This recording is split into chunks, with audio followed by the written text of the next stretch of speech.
All right, how long to the nearest tenth of a year will it take $1,000 to grow to $3,600 at 8% annual interest compounded quarterly? Well, let's go through and let's talk about our variables because we've used this before, but it's been a couple days or so.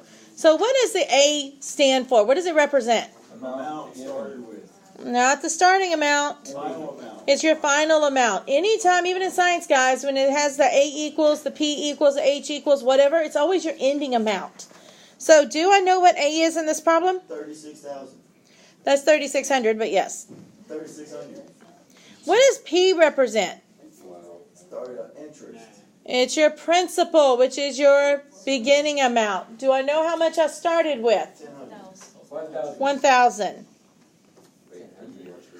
What is R? That's the rate in decimal form. What is my rate here in decimal form? 8%. So 0.08. What does N represent? The number of times compounded. Well, this one was compounded quarterly, so what is N? 4. And what does T represent?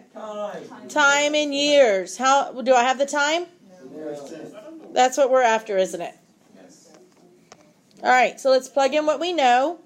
A, so 3,600 equals P 1,000.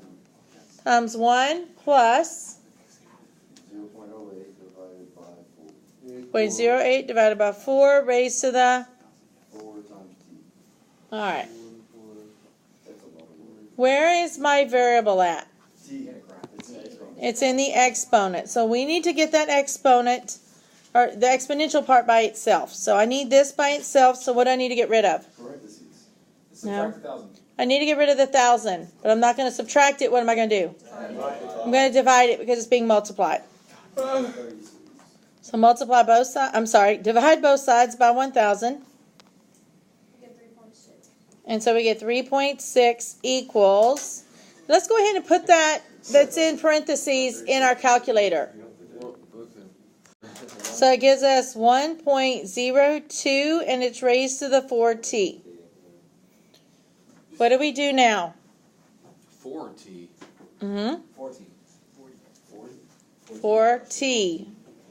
It's that n, which is 4, times the t, which we don't know. All right, so what are we going to do now?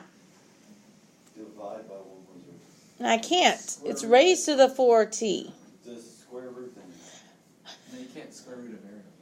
All right, well, what if I write it like this? What if I just switch it over? 1.02 to the 4t equals 3.6. Does that help you recognize what to do?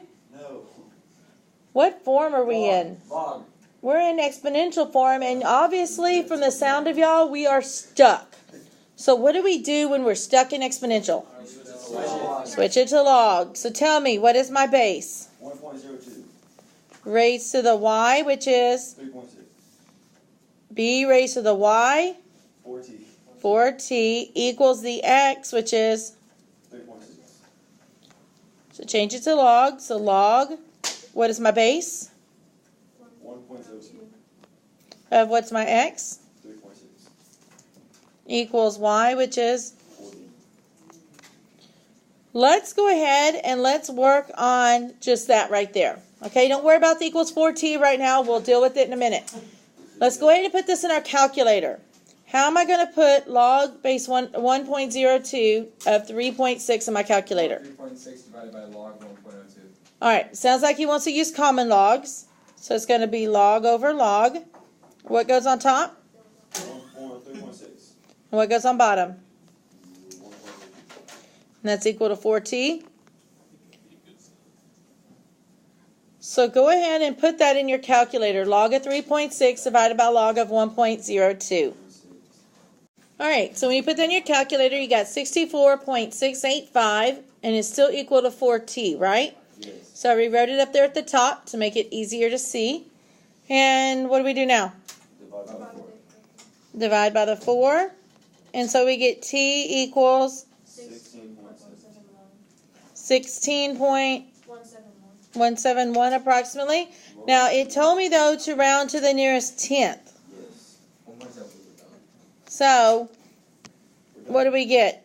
T equals 16.172. Tenth is one decimal place. Remember nothing else, guys, when you're talking about the decimal place. 10th is like 10, it has 1 0, so it's 1 past it. 100th has 2 zeros, so it's 2 past the decimal. Now, what is this going to be labeled in? Years. Years.